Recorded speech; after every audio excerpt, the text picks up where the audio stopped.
우리는 오늘 주일을 508주년 종교개혁 기념주일로 지킵니다. 오전 예배에 이어 오후 예배에서도 종교개혁자 루트의 두 가지 책을 통하여 교회의 머리이신 우리 주 예수 그리스도께서 참된 교회를 회복시키기 위하여 역사 가운데 행하신 큰일, 곧 종교개혁의 의를 되새겨 보려고 합니다.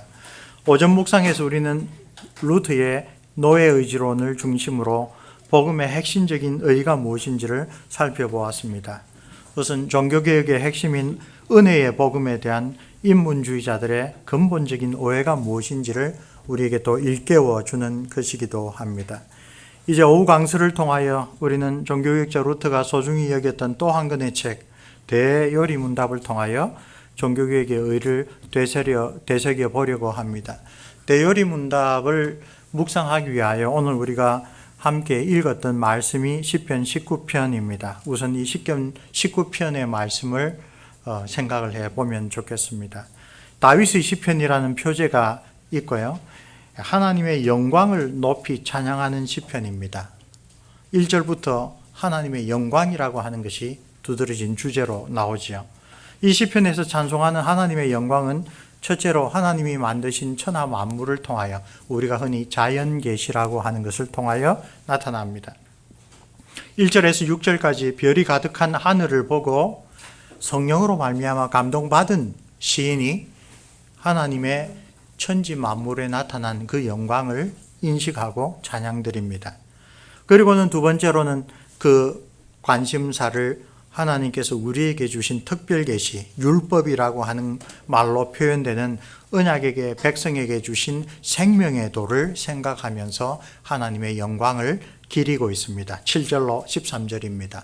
이 시편은 자연에 나타난 하나님의 영광, 특별 계신 율법에 나타난 하나님의 영광, 그 두 가지를 성령으로 말미암아 깨달은 자만 할 수 있는 방식으로 하나님께 영광 돌리는 시입니다. 보통은 시편 119편과 함께 이 시편 19편은 율법 찬가라는 명칭으로도 알려져 있습니다. 그러므로 자연에 나타난 하나님의 영광을 소개를 하면서도 이 시인은 그 하나님께서 언약 백성에게 특별히 말씀으로 함께 하셨다라는 것을 강조하는 의미입니다. 나의 반석이시오 나의 구속자이신 여호와여라고 14절에 고백하는 이 마지막 절에 이르기까지 이 시인 다윗의 관점은 자연과 율법에 계시된 하나님의 영광을 우리에게 일깨워 줍니다. 창조주에 대한 피조물의 간증, 첫째 단락 1절에서 6절입니다. 야훼 하나님의 율법이 다른 어떤 것과 비교할 수 없을 정도로 소중하다라고 고백하는 7절에서 10절, 그리고 하나님의 구원과 보호하심이 우리에게 얼마나 필요한가를 고백하는 11절에서 13절 말씀. 사실 11절과 13절 이 세 구절은 우리가 어릴 때부터 신앙생활하면서 늘 돌아보는 중요한 주제이기도 합니다. 그런 다음에 마지막 구절에서 내 입술의 말과 마음의 묵상이 주께 연락되기를 간구하는 것은 그 하나님의 영광을 자연을 통하여 말씀을 통하여 본 이 참 하나님의 백성의 헌신과 신앙을 확인하는 그런 내용입니다. 연락된다란 말, 이것은 아주 분명하게 제사 용어입니다. 하나님께 드린 제물을 하나님께서 받으신다. 그런데 이 다윗은 그의 하나님과의 깊은 교제를 통하여 하나님이 원하시는 것은 형식적으로 드리는 제사가 아니라고 했죠. 참된 회개도 상한 심령을 하나님께서 긍휼히 여기시는 것이 제사의 핵심이라고 했듯이 여기도 마찬가지입니다. 하나님께서 우리의 찬양과 경배를 받아주시는 것은 하나님이 우리에게 베풀어 주신 그 놀라운 은혜와 사랑이 자연 만물에 하나님의 말씀에 나타나는 것을 보고 우리가 그걸 인정할 때 그것을 영광 돌리는 것이다 라고 이야기를 합니다. 예전에 최낙재 목사님께서 소요리 문답 해설할 때에 사람의 제일 되는 목적은 하나님을 영화롭게 하고 라고 할 때 그 영화롭게 한다는 말을 일반 사람들이 쓰는 용례가 뭔가 국어사전으로 설명을 합니다. 그리고 성경이 뭐라고 하는가를 마가복음 2장에서 이야기를 합니다. 중풍병자를 그 친구들이 지붕을 뜯고 내려왔을 때 예수님께서 그에게 바로 치유를 선언하기 전에 네 죄 사함을 받았느니라라고 선언하실 때, 바리새인들과 율법학자들이 하나님만 할 수 있는 일을 함부로 이야기를 한다고 신성 모독한다라고 했을 때 그를 고치심으로 자신이 누구인가를 드러내죠. 그 기록 끝에 뭐라고 나옵니까? 그 모인 사람들이 이 모든 일을 보고 하나님께 영광을 돌리더라.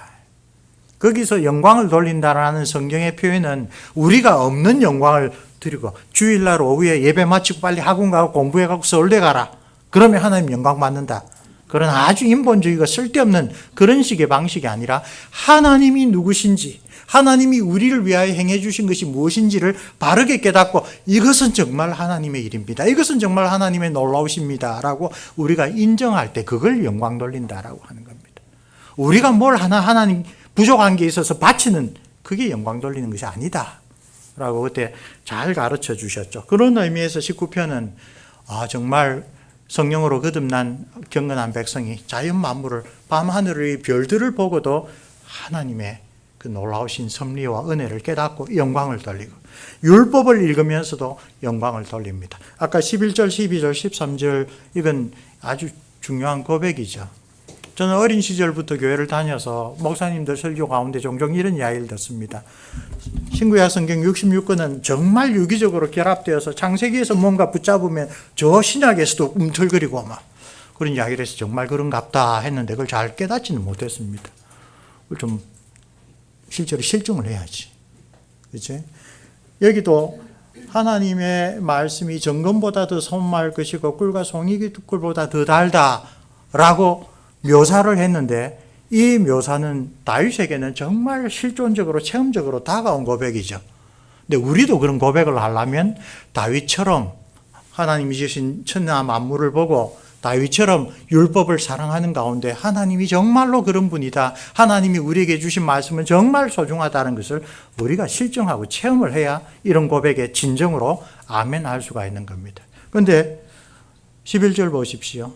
또 주의 종이 이로 경계를 받고 이로 지킴으로 상이 크나이다. 하나님의 말씀으로 내가 어떻게 살아야 된다, 그 생명의 지혜를 얻고 그 생명의 지혜를 따라 사니 하나님께서 신령하게 우리를 축복하신다라는 체험이 있어야 된다. 12절 말씀, 자기 허물을 능히 깨달을 자 누구리요, 나를 숨을 허물에서 벗어나게 하소서. 내가 하나님 앞에 죄인이고 내가 하나님 앞에서 부족하고 하나님께서 나에게 대하여 기대하신 바가 이렇게 놀랍고 이렇게 큰데 나는 그걸 모르고 살았습니다. 그냥 말년에 편안하게 은퇴해서 걱정 없이, 경제적으로 어려움 없이, 아무런 걱정하고 고민하고 근심할 일 없이 자녀들도 다 축복받고 그렇게 사는 것, 서양 사람들이 다 원하는 그런 삶을 살았는데 하나님의 율법을 보니 그렇게 살라고 우리를 축복하신 게 아니더라요. 그렇게 지내라고 우리를 이 땅에 두신 게 아니더라요. 하나님의 율법을 통하여 내가 하나님 앞에 이렇게 연약하구나, 부족하구나, 이렇게 자기중심적이구나, 이렇게 하나님께서 맡기신 것을 나와 내 자녀와 내 주변에 있는 사람들을 위해서만 쓰는구나. 주님께서 말씀하신 대로 이방인들도 자기를 사랑하는 자에게는 사랑을 베푼다. 그 정도밖에 안 되는구나. 그걸 깨닫게 하는 게 뭐라고요? 하나님의 율법의 말씀이라. 그렇지? 그리고 또 주의 종으로 고범죄를 짓지 말게 하사 그 죄가 나를 주장치 못하게 하소서. 고범죄 뭡니까? 이게 죄인 줄 알면서 내가 이렇게 선택하고 이렇게 행동하면 하나님이 싫어할 줄을 알면서도 그렇게 한단 말이죠. 말씀과 성령으로 우리를 주님의 신실한 청지기로 살아가는 그 삶에 단단히 묶어두지 않으면 우리는 이게 잘못인 줄 알면서도 그렇게 한단 말이죠. 근데 다윗은 하나님의 영광을 드러내는 그 율법의 말씀을 묵상함으로 아주 중요한 신앙적 체험을 합니다. 말씀을 붙잡고 사니 하나님이 잘못이라고 가르치고 나도 알고 있는 그것을 내가 피할 수 있다는 것이죠. 이것은 사람의 지식과 사람의 결단과 노력이 아니라 말씀을 가지고 역사하시는 성령 하나님께서 내 삶을 지도하실 때 이런 일이 일어난다고. 영광을 돌리는 시편이지만 그 안에 하나님께서 우리에게 주신 은혜를 우리가 체험한 감사와 찬양과 고백이 있습니다. 그래서 내 입술에 묵상, 마음의 생각 온전히 주님께 드리겠다는 그런 고백을 하고 있는 것입니다. 이처럼 구약의 성도이든 신약의 그리스도인이든 하나님의 율법을 묵상한다는 것은 우리를 위하여 계시하신 하나님의 말씀을 읽고 듣고 그 뜻을 깊이 생각한다는 의미입니다. 구약 성경은 히브리 사람들은 타나크라고 하죠. 토라, 느빔, 케투빔 그 앞을 따서 율법서, 선지서, 시가서를 한데 묶어서 타나크라고 합니다. 이 보통 율법이라는 표현은 그 모세오경이나 십계명 이렇게 좁게 생각할 때가 있지만 종종 성경 전체에서 보면 율법이란 말로 하나님의 계시 전체, 성경 전체를 가리키기도 합니다. 이 토라라고 하는 히브리어 용어의 그 어원이 대단히 재미있습니다. 제가 신대원 시절에 구약 교수님 통해서 배웠는데 이 히브리어는 서북 셈족어입니다. 서북 셈족어를 거슬러 가면 수메르어, 아카드어 이런 고대어로 갑니다. 그래서 토라란 말이 어디서 나왔는지 그 수메르어까지 아카드어까지 거슬러 가면 얄라라고 하는 동사에서 나왔다고 합니다. 얄라라는 동사는 던지다라는 뜻입니다. 그런데 이것은 돌을 던지다 혹은 창을 던지자라는 데는 쓰여지지 않고 산통을 던지자라는 말에 나옵니다. 그럼 산통 깨진다라는 말을 들어봤죠. 젊은 사람들은 근데 산통이 뭔지 아세요?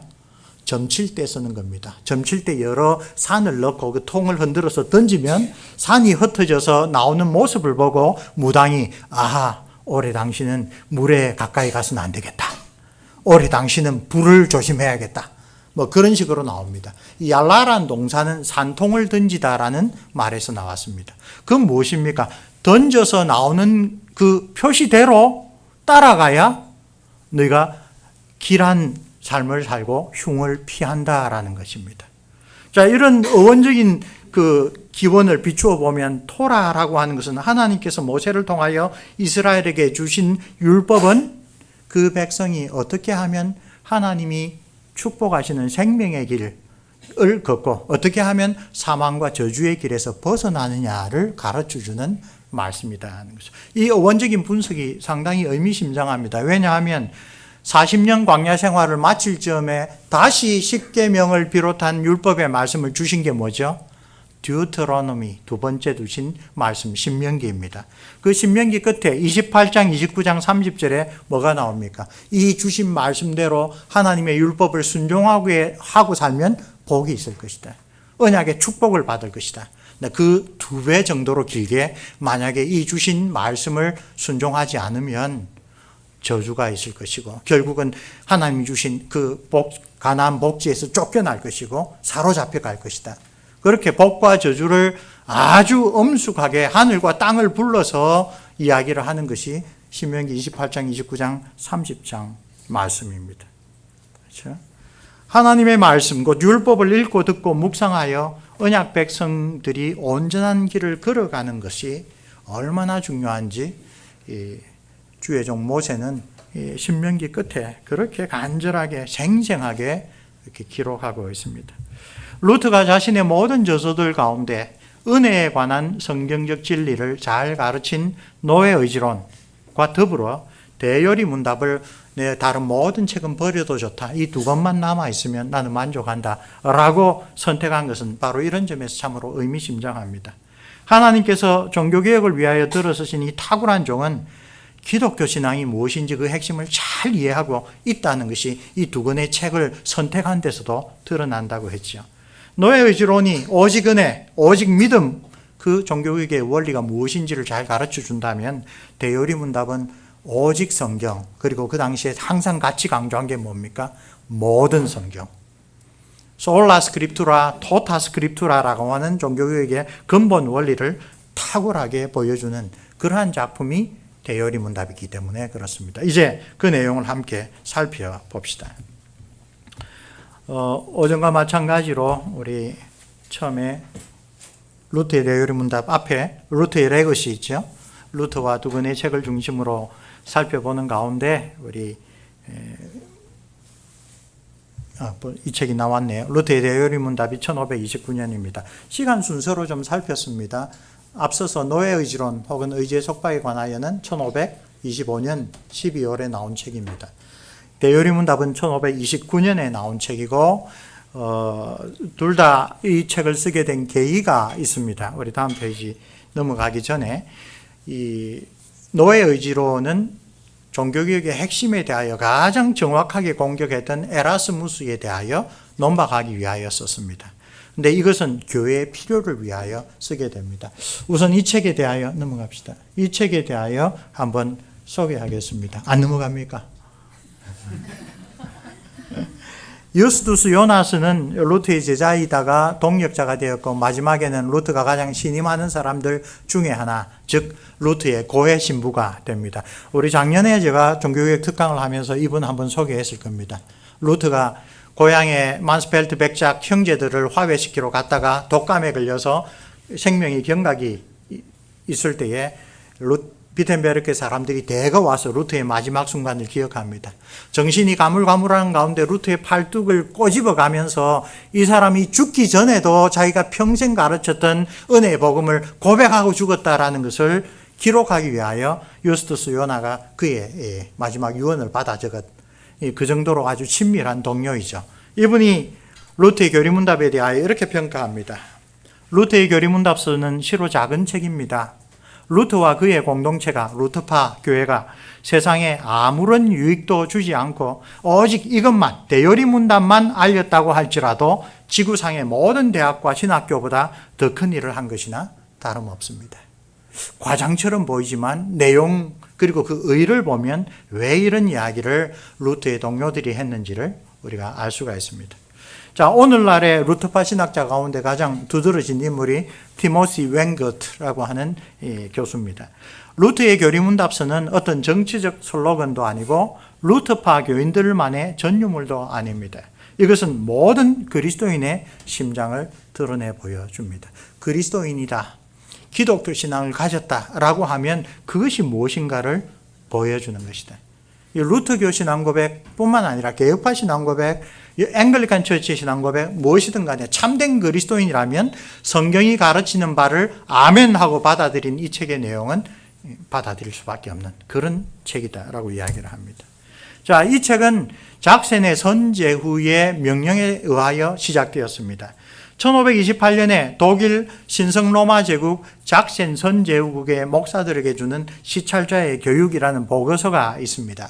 작센의 선제후는 종교개혁을 실시한 다음에 실제로 자기가 다스린 영역에서 교회들마다 무엇을 어떻게 가르치고 있는지 루트를 비롯하여 대표단을 순찰자로 조직해서 다 신방을 하게 했습니다. 1525년에 첫 번째 신방이 있었고 27년에서 28년에 두 번째 신방이 있었습니다. 그 신방을 통하여 루트가 당시 작센의 교회의 영적 현실을 보고한 내용 가운데 이 작센 선제후에 이 비서 역할을 했던 슈팔라틴 박사에게 이런 내용을 씁니다. 농민들은 목회자에게서 아무것도 배운 것이 없으니 당연히 아는 것이 없고 게다가 자신들이 선물로 받은 자유를 함부로 남용하고 있습니다. 이들은 마치 신앙 없는 사람처럼 기도도 하지 않고 죄의 고백, 참회도 하지 않고 성찬에 참여하지도 않습니다. 더 큰 문제는 일반 신자들이 과거에 교황을 우습게 여겼지만 이제는 목사를 우습게 여긴다는 것입니다. 교회가 있고 주일마다 예배를 드리고 형식적으로는 그리스도인처럼 살아가지만 그 내용을 보면 경건이, 참된 신앙이 광범위하게 타락해버렸다, 쇠퇴해버렸다라는 것을 이 두 차례의 순방을 통하여 루트가 아주 절실하게 깨닫습니다. 이 루터 시찰 보고서의 핵심 내용은 교회 내부의 부패를 뿌리 뽑고 교리와 예배를 바르게 세우고 일벌백계로 내부 징계를 통하여 해이해진 목사들의 기강을 바로 잡아야 한다라는 건의가 핵심적인 해결책입니다. 그리고 가만히 있지는 않았습니다. 바로 비텐베르크 신학교에서 학문과 경건을 갖춘 목회자들이 나와서 기존의 교회에 여기서 아주 단식한 통탄할 만한 현재의 목회자들을 대체할 때까지 모든 교회에서 주일마다 올바르게 설교할 수 있도록 루터 선생은 설교집을 작성합니다. 그래서 매주 스스로 설교를 만들 능력이 안 되는 목사들은 루터 선생이 썼던 설교집을 주일마다 읽으면서 그것으로 강설을 대신했습니다. 이것은 종교개혁 당대에 아주 유럽 전역에 걸친 현실이었습니다. 쥐리의 저빙글리 선생도 자기의 초창기 작품 가운데 가장 의미 있는 것이 바로 그 설교집이라고 했습니다. 당장 교회에서 복음을 바르게 설교해 줄 목사가 없었다는 거예요. 그래서 루터 선생도 저빙글리 선생도 설교집을 만들어서 매주 그 설교집을 통하여 낭독을 통하여 말씀을 배우도록 했다는 거예요. 그리고 또 한 가지 중요한 이 현실에 대한 이 개선 노력으로 만들어진 것이 바로 교리문답서입니다. 루터의 대교리문답서는 결국은 나중에 보면 이 근본적인 해결책이 목사들이 하나님의 말씀을 잘 알고 잘 가르쳐야 된다. 목사들을 위한 지침서인데, 그러나 1편의 첫 번째 초판 1529년에는 이것이 모든 성도들이 가정에서부터 사용될 수 있도록 하는 그런 소망을 가지고 출판됩니다. 아이들과 교육받지 못한 일반 신자들을 가르치기 위한 것이 목적이다라고 루터가 밝힙니다. 집안의 어른들은 최소한 일주일에 한 번씩은 자녀들과 가솔들에게 이것들을, 즉 소요리문답, 대요리문답 안에 있는 내용들을 잘 배우고 익혔는지 문답해 보아야 합니다. 성례전에 나오는 사람이라면 반드시 기독교의 가르침이 무엇인지 알아야 합니다. 성례전의 핵심은 성례전을 통하여 전달하고자 하는 복음을 알지 못하고 무지한 가운데 그냥 떡을 받아 먹는 것으로, 무지한 가운데 물을 부어서 세례를 주는 것으로 성례전의 효과가 발휘될 수 없다라고 하는 것을 분명하게 가르칩니다. 그리스도인이 알아야 될 필수적인 세 가지 항목을 먼저 배치합니다. 십계명, 사도신경, 주기도문. 그리고 이 세 가지 항목은 성경의 요약이므로 무조건 배워야 한다라고 강조를 합니다. 그런 다음 세 가지 항목을 잘 배운 다음에는 그리스도께서 제정하신 두 가지 성례, 세례와 성찬을 가르치고 배워야 한다고 이야기를 합니다. 이 다섯 가지 항목이 기독교 전체의 가르침입니다. 이것을 통달하게 되면 그 다음에 시편과 찬송들을 배워야 한다. 이것들은 기독교의 가르침을 더욱 탄탄하게 만들고 젊은이들을 성경 속으로 인도하는 좋은 도구가 된다. 교리문답 다음에는 시편과 찬송들을 가르치고 배우는 것. 루터 선생은 이렇게 신학적으로 무너진 교회를 다시 세우려고 노력을 했던 것입니다. 자, 그래서 티모시 웬거트를 다시 소개합니다. 루터 대요리문답의 다섯 가지 핵심 내용, 이 기독교의 다섯 가지 기둥이라고도 이야기를 합니다. 십계명, 사도신경, 주기도문, 세례, 성찬입니다. 제일 먼저 십계명입니다. 십계명을 통하여 자신의 영적인 질병을 깨닫고 내가 하나님 앞에 온전치 못하구나, 나는 치유를 받아야 될 사람이구나, 그걸 깨우치고, 그 다음에 사도신경을 통하여 그 질병을 치유해 줄 위대한 의사 성삼위 하나님의 은혜를 찾으며, 파테르 노스트르, 우리 아버지여, 주기도문을 통해서는 그 치료제를 찾는 필사적인 부르짖음을 외치며 깨닫고는 기도해야 되겠죠. 주기도문의 기도가 바로 이 하나님의 은혜, 삼위 하나님의 그 놀라우신 긍휼을 찾는 그런 외침입니다. 그런 다음 세례와 성찬을 통해서는 그 약이 무엇인지 구체적으로 우리가 체험한다. 그리스도인의 삶에서 이것 이상 필요한 것은 없다. 그러므로 루트의 고해 신부였던 유스투스 요나스가 이것만으로도 유럽에 있는 모든 대학교와 신학교보다 더 큰 기여를 했다라고 할 만합니다. 성경의 가장 중요한 다섯 가지 내용을 잘 요약하여 가르쳤다는 것입니다. 자, 루터의 그 대요리문답은 아주 엄격하게 십계명으로 시작해서 사도신경으로 옮겨갔다가 주기도문으로 끝을 맺습니다. 이런 순서는 대단히 의미가 있습니다. 첫 번째, 십계명. 십계명은 우리가 무엇을 해야 할 것인지를 가르칩니다. 십계명은 모든 인간의 양심에 새겨져 있습니다. 그래서 기독교가 아닌 종교에도, 유대교나 이슬람교에도 내용상 십계명이 다 들어가 있습니다. 또 심지어 기독교와 무관한 다른 종교나 다른 문화에서도 십계명이 가르치는 그런 율법들은 상당히 반영되어 있습니다. 보편적인 것입니다. 그러나 십계명은 그리스도인을 만들지 못합니다. 오히려 십계명을 지키지 못하는 사람에게 하나님은 무서운 진노의 하나님, 공의로우신 심판자입니다. 그래서 십계명에 대한 루터의 가장 중요한 강조는 죄를 깨닫게 하는 거울로서의 십계명의 기능, 혹은 이 죄를 깨닫고 이 죄의 해결을 위하여 예수 그리스도의 십자가로 가게 하는 몽학 선생으로서의 기능. 여러분 갈라디아에서 나오는 몽학 선생은 어릴 때 집에서 아이들에게 가나다라 가르치는 게 아니라 로마 사람들의 집에서 이 노예들이 주인의 아이의 손을 잡고 문법학교 선생에게 데려가는 그것이 몽학 선생의 일입니다. 그러므로 십계명을 통하여 우리는 그 안에서 무언가 중요한 교훈을 배우는 게 아니라 십계명을 바르게 배우면 우리는 반드시 어디로 가게 되어 있다고요? 예수 그리스도의 십자가로 가게 되어 있다는 겁니다. 두 번째로 사도신경을 가르칩니다. 대요리문답의 두 번째 토픽입니다. 사도신경은 하나님께서 우리를 위하여 하신 일, 또 우리에게 주신 것이 무엇인지를 깨우쳐 줍니다. 성부 하나님은 창조주이자 섭리주로서 모든 자연 만물을 우리에게 주십니다. 성자 하나님은 구속주로서 우리를 죄와 사망과 마귀의 노예 상태에서 구출하기 위하여 자신의 생명을 포함하여 모든 것을 우리에게 주십니다. 성령 하나님은 우리의 마음에 거하시면서 우리를 거룩한 하나님의 자녀로서 예수 그리스도를 닮아가도록 그 소원을 두고 끊임없이 역사하십니다. 이것을 12조항으로 간략하고도 명백하게 고백하는 사도신경은 오직 성령 하나님만이 가르쳐 주실 수 있는 것입니다. 이 끝의 내용을 이렇게 또 강조합니다. 그러므로 십계명으로는 결코 그리스도인을 만들지 못하지만 하나님의 은혜로 말미암은 참된 신앙을 고백하게 하는 사도신경은 우리를 하나님의 자녀로 만들어줍니다. 성삼위 하나님의 선물로서 우리는 하나님의 계명의 본질인 기쁨과 사랑을 얻습니다. 우리가 오전에 살펴봤던 첫 번째 저서에서 루터가 말하는 바를 이렇게 요약하면 바리새인이나 서기관이나 율법학자들처럼 에라스무스는 십계명을 통하여 하나님의 백성이 되려고 무진 노력을 했던 겁니다. 루터는 십계명으로는 하나님의 백성이 못 된다라고 가르쳤던 겁니다. 십계명은 오히려 하나님이 백성이 되는 유일한 길이신 예수 그리스도의 십자가 공로를 의지하라고 가르친다고 이야기를 한 것입니다. 루터 선생은 이 십계명에서 그래서 분명히 이야기를 합니다.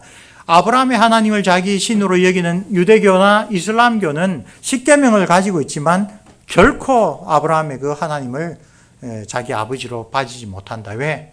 예수 그리스도께서 말씀하신 대로 나로 말미암지 않고는 아버지께로 올 자가 없기 때문입니다. 그리고 우리가 사도신경의 역사를 쭉 생각을 해보면 삼위 하나님에 대한 고백이 어디서부터 나왔습니까? 땅에 오신 임마누엘이신 메시아이신 예수 그리스도께서 성자 하나님이다 라고 하는 그 계시의 진리로부터 사도신경이 만들어지는 것입니다. 예수 그리스도께서 가이사랴 빌립보에서 하신 그 질문이 그러므로 가장 핵심입니다. 너희는 나를 누구라 하느냐? 사람들은 엘리야다, 예레미야다, 혹은 세례요한이 죽었다가 살았다 이야기하지만 그건 전부 다 틀린 이야기입니다. 너희는 나를 누구라 하느냐라고 질문하였을 때 하나님께서 계시로 알려주신 올바른 대답을 베드로가 했죠. 그래서 그것을 복되다라고 인정을 하신 것입니다. 사도신경은 바로 그 복된 대답을 근거로 우리가 믿는 하나님에 대한 올바른 생명의 진리를 증거하는 내용입니다. 자, 세 번째로 주기도문을 소개하고 있습니다. 십계명은 우리가 무엇을 해야 하는지를 가르치고 사도신경은 우리가 무엇을 믿어야 하는지 가르칩니다. 이것이 가장 귀하고 복된 삶의 근원입니다. 그 두 가지에 이어 세 번째로 강조하는 내용은 주기도문, 곧 어떻게 기도해야 하는지 가르치는 준칙입니다. 그리고 아주 뜻깊은 이야기, 역시 에라스무스의 오류, 에라스무스가 진리를 바르게 깨닫지 못했던 이유가 뭔지를 다시 한번 밝혀줍니다. 솔직히 우리의 현재 상황은 이렇습니다. 신앙이 있다 하더라도 십계명을 지킬 수 있는 사람은 아무도 없다는 것입니다. 악마는 세상과 손을 잡고 우리의 육체를 사로잡아 무너뜨리기 위하여 온 힘을 쏟습니다. 이것을 막기 위하여 가장 시급한 일은 하나님의 말씀을 항상 귀에 두고 하나님의 이름을 부르며 기도하는 것입니다. 우리 오전에 루트의 고백을 이야기를 했죠. 자유의지로 내가 선택하고 내가 노력하여 구원을 얻는다라는 것을 옳다고 인정하더라도 나는 싫다. 왜? 가장 작은 마귀 하나가 온 세상 사람들보다 더 힘이 크다. 마귀가 나를 건드리지 않는다고 하더라도 내 힘만 의지할 때 내가 구원받을 수 있는지 확신을 못한다. 그러나 우리에게 구원을 주시는 예수 그리스도의 은혜는 비록 나의 상태가 어떻더라도 그에 따라 왔다 갔다 좌지하는 것이 아니다.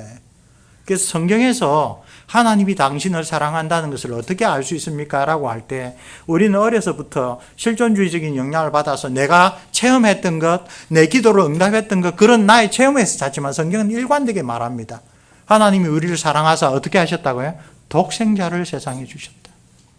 하나님이 우리에 대한 자기 자신의 사랑을 어떻게 증명했다고요? 우리가 아직 죄인 되었을 때, 하나님과 원수 되었을 때 하나님께서 자기 아들을 우리를 위하여 주셔서 우리 죄를 대속하셨대. 그리고 그 아들을 근거하여 하나님을 아빠, 아버지라고 부르고 그 아들을 힘입을 때 나중에 우리가 하나님 앞에 갔을 때 여전히 부족하고 여전히 죄가 많은 자이지만 예수 그리스도 안에서 분명하게 구원을 받는다. 그것이 복음의 은혜, 그것이 복음이 주는 평강입니다. 자, 여기 주기도문과 관련하여 루터 선생은 대요리문답에서 또 유명한 말을 합니다. 주기도문 6가지 강구 안에 성경 전체의 핵심 교훈이 다 들어가 있대.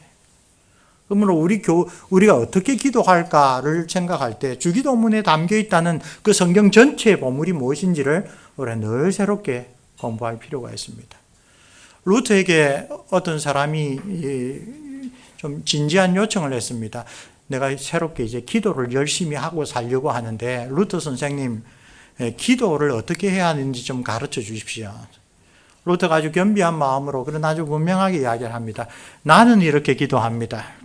내가 쓰고 내가 편찬한 요리문답을 매일 읽으면서 거기서부터 깨달은 성경 말씀을 가지고 기도합니다. 여러분, 요리문답은 교리적인 내용이 아니라 루터에게서는 기도의 내용들이었어요. 하나님이 어떤 분이신지를 알고 기도하는 거. 오늘 우리 본문에서 나의 반석이시오 나의 구속자이신 여호와여 내 입의 말과 마음의 묵상이 주께 연락되기를 원하나이다. 이 강구이죠. 이 강구가 어디에서 나왔습니까? 하나님의 자연 계시를 보고 깨달은 그 영광을, 하나님의 율법이 우리에게 보여주시는 그 영광을 보고 그렇게 기도하는 겁니다. 이것이 하나님이 기뻐 받으신 기도이고 이것이 종교개혁자들이 드렸던 기도의 내용입니다. 자, 성례에 대한 교육이 그 다음 이 4번째, 5번째 주제를 이룹니다. 그리스도인이라면 최소한 성례전 전체에 관한 간결하고 명료한 가르침을 받아야 마땅합니다. 왜냐하면 성례전 없이 그리스도인이라고 할 수 없기 때문입니다.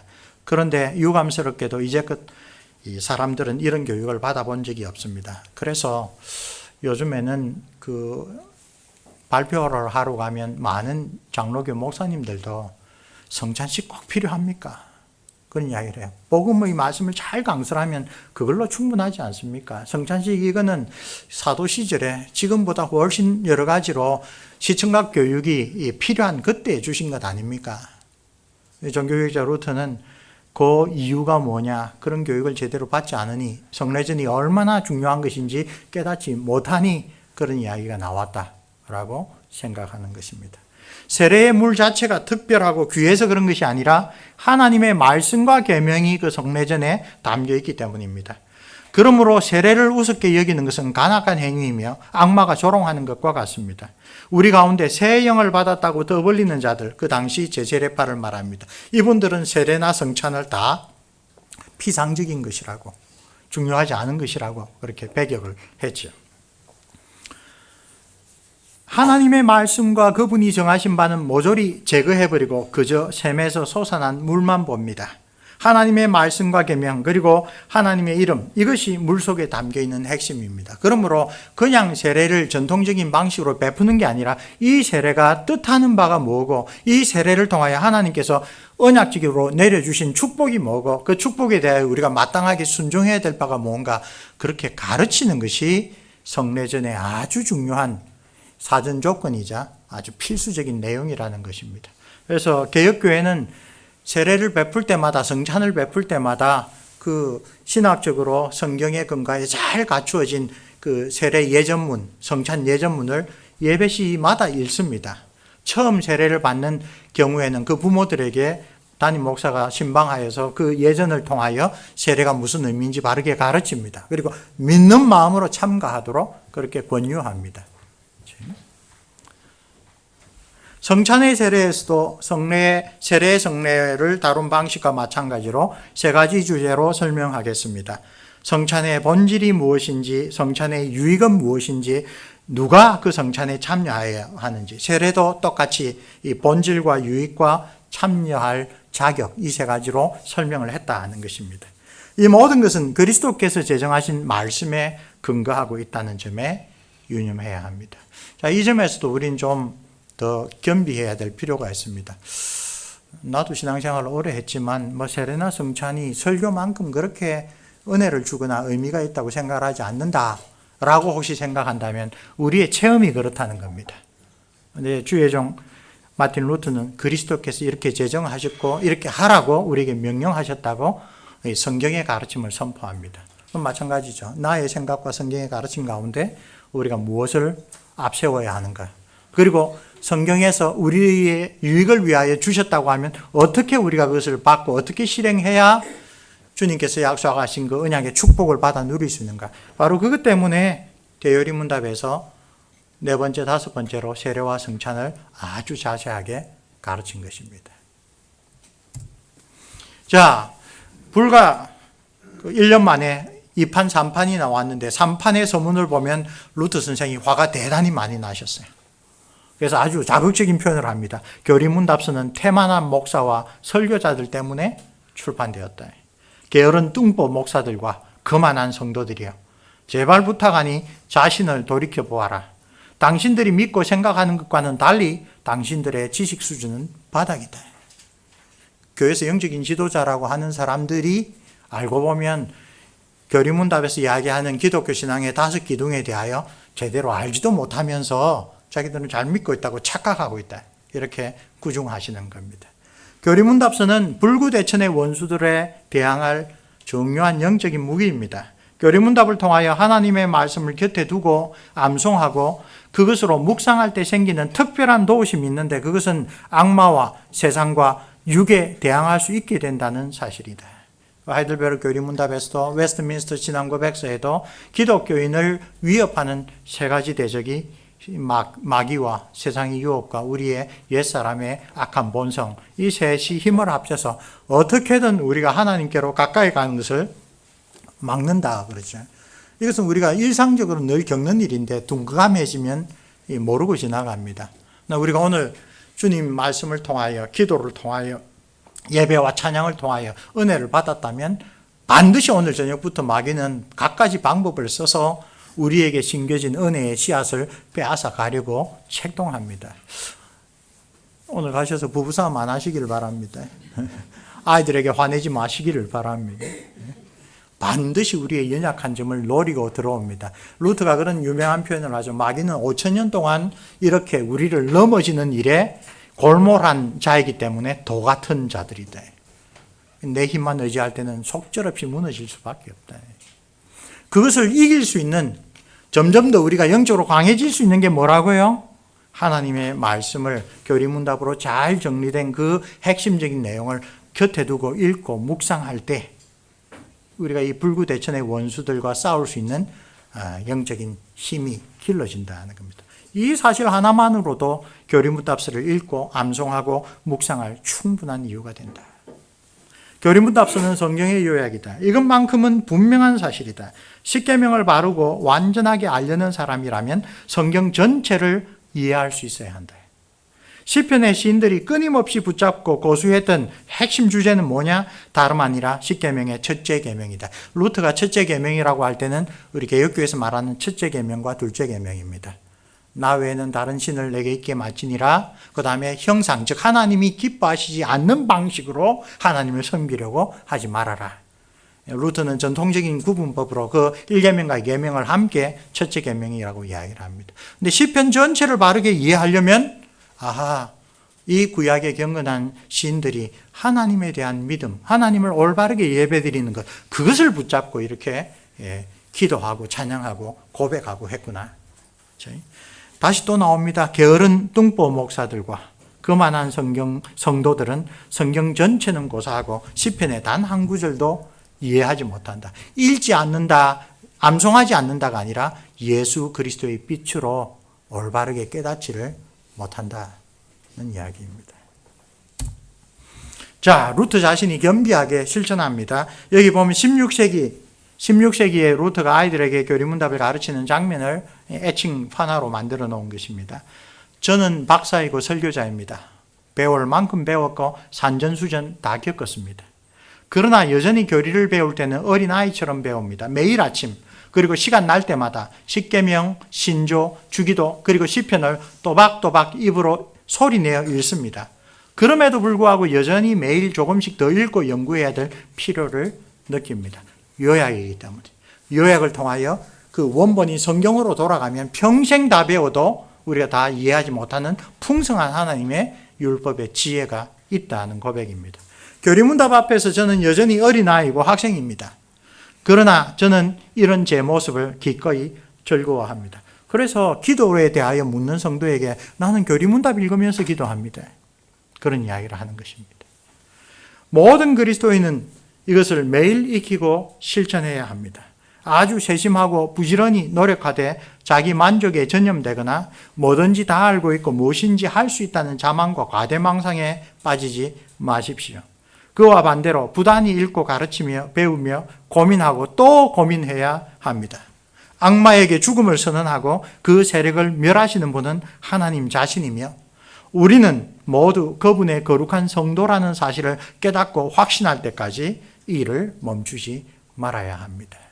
그렇지?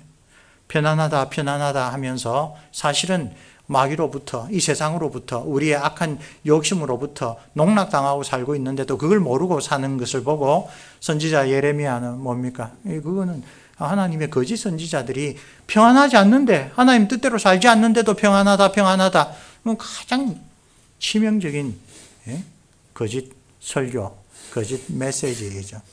그러지 않고 이 영적인 현실을 바르게 깨닫고 이 영적인 현실에서 우리가 이길 수 있는 유일한 길은 예수 그리스도의 십자가를 의지하고 두 번째 보혜사이신 성령께서 말씀으로 나를 계속 깨우쳐 주시고 그리하여 우리의 기도가 하나님의 뜻에 합한 신령한 기도로 계속 바뀌어가는 그런 과정에서 우리가 참으로 승리를 확신할 수가 있다.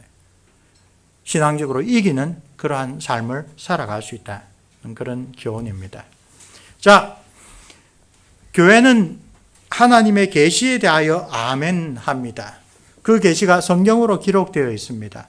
그 성경에 기록된 내용을 교회가 정말 하나님 말씀은 이런 내용이고 그것은 진리입니다라고 받아들인 것이 이 신앙고백 요리문답이라고 할 수 있습니다. 종교개혁은 하나님의 말씀에 대하여 그것은 진리입니다라고 다시 선언한 교회사의 아주 중요한 사건입니다.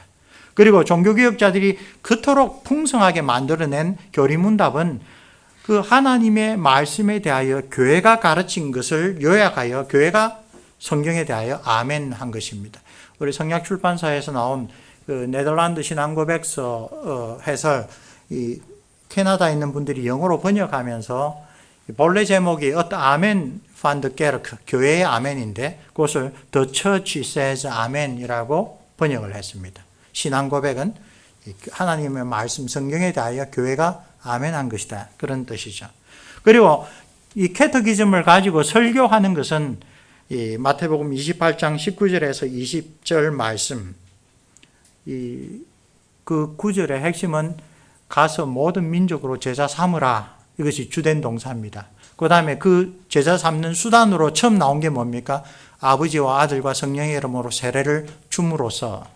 두 번째 수단은 뭡니까? 예수님이 제자들에게 가르친 모든 것을 제자들에게 지키게 함으로써.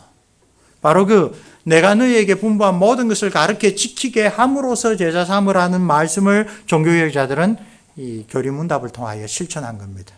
성경의 일부가 아니라, 그죠? 내가 좋아하는 그런 부분만이 아니라, 구약은 빼고 신약만 아니라, 하나님의 말씀 모든 것의 내용을 편법됨이 없이 올바르게 가르쳐 지키게 하기 위하여 십계명, 사도신경, 주기도문, 구원의 교리, 성례 이런 것들을 중요한 주제로 신구약 성경 모든 곳에 있는 내용을 잘 지키는 것이 예수님의 대위임령을 순종하는 중요한 방법이다.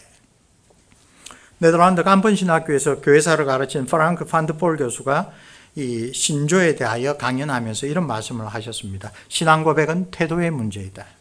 그것은 능력 있는 설교로 나타나며 명백한 확신들에서 나타나며 말과 행실에 대한 우리의 태도에서 나타나며 결국은 그것이 고정된 신앙 고백서로 나타난다. 이 표현이 왜 중요한가 하면 우리는 신앙 고백서를 책에 있는 것, 교회의 배지로 우리가 고백하는 것. 근데 오늘 우리가 묵상한 바에 따르면 루트는 뭡니까? 이거는 자기 삶의 동반자예요. 우리의 삶의 자세이고 삶의 지침이고 기도의 가이드.